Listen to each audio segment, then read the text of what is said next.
Here in Birmingham, the largest local authority in the UK and the biggest city council in Europe could be set for big changes right here tonight.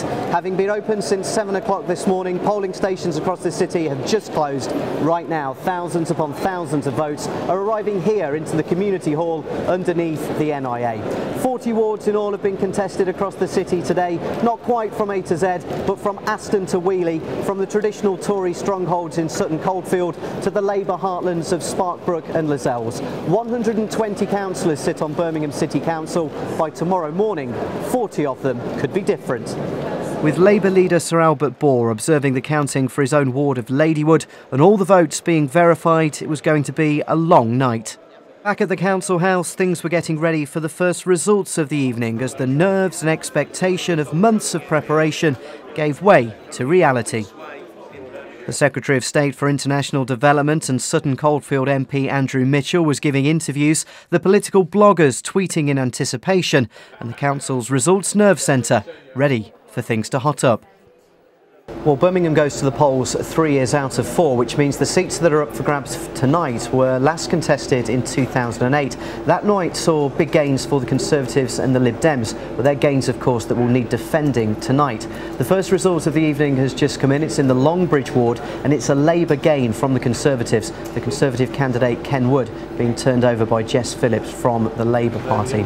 Do you think this local election in Birmingham has been decided on national issues?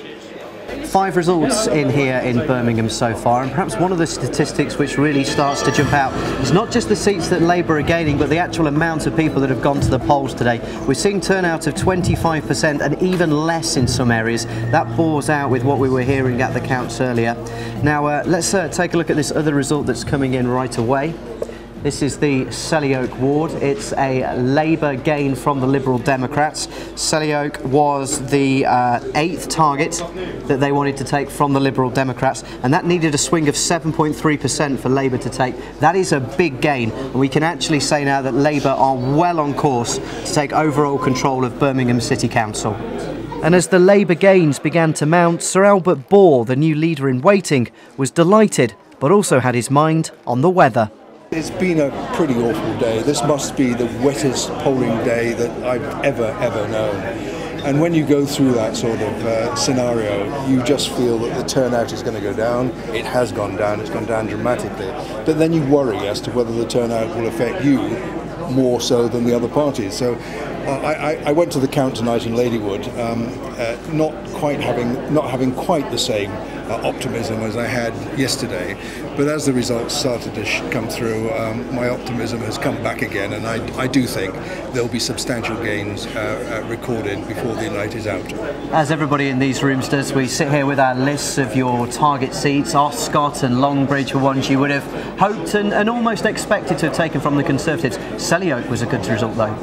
I haven't heard the Selly Oak result. Are you telling me I'm telling you, you've taken Selly Oak from the Liberal Democrats. It was also one of those that I thought we might take. We took it last year, you see, and I think we'll probably take pretty well all the seats that we took last year, and we took 14 gains last year, and we'll take a few more on top of that. The current deputy leader of the council and leader of the Liberal Democrat group, Paul Tilsley, gave me his reaction. I'm very disappointed that we've lost Selly Oak with Alistair Dow, with Martin Mullaney in Moseley, and of course Roger Harmer in Acox Green. Very saddened by that. They've lost with smaller majorities, Labour majorities, than we did last year. So I think there is some solace in that we've fought better campaigns. We've tried to defend the 13 seats that we were defending, and that has been at the expense of other wards in the city where we haven't campaigned at all. We just haven't had the resources.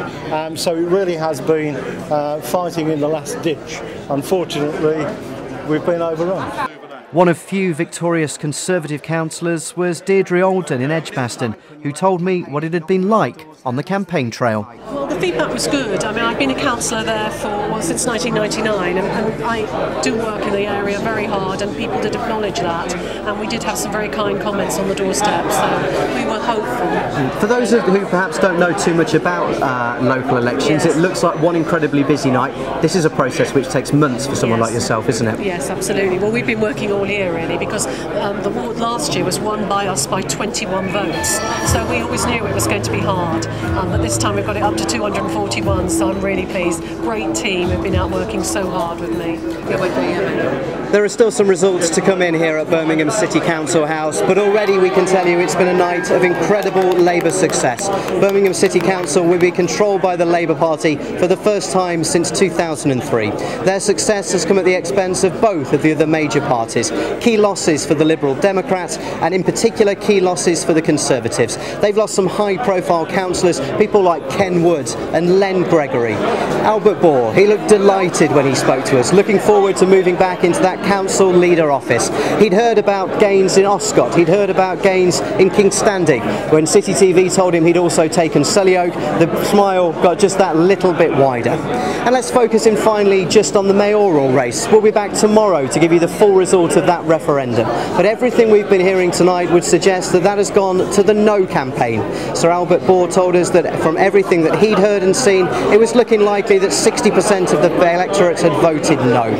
We'll hear the full results of that referendum here on City TV tomorrow. We leave you from Birmingham City Council House on a night when Birmingham City Council passed into the control of the Labour Party for the first time since 2003. John Collins for City TV at the Birmingham local election results.